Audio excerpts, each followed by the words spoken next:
hay una necesidad, hay una persona que está necesitada y bueno, pues entonces aquí estamos para ayudarla y para poderle dar esos alimentos que le faltan.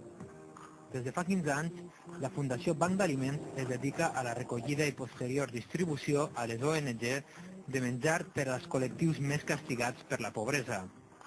Durant els darrers anys i propiciats per la crisi, han vist com s'incrementava el nombre d'associacions i organismes que sol·licitaven les partides d'aliments.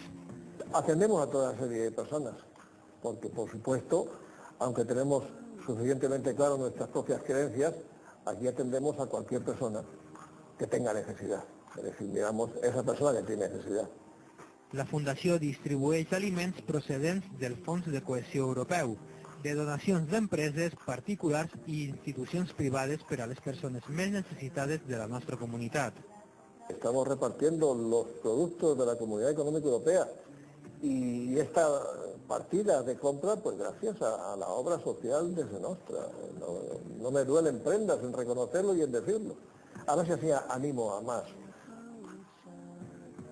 També són molt importants les donacions d'aliments i articles de neteja provinents dels excedents de supermercats i grans superfícies. Esta labor es necesario cubrir esta parcela de la sociedad que vive marginada y que tiene necesidad.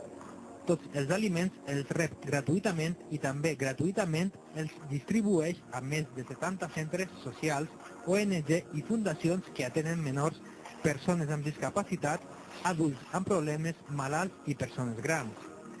Y ese es el sentir yo no puedo decir de toda la colectividad de los que somos voluntarios, aunque somos pocos, pero sí la mayoría puedo decirle, me puedo mojar, entre comillas, si me permite la expresión, de qué es lo que mueve a los demás compañeros que estamos aquí.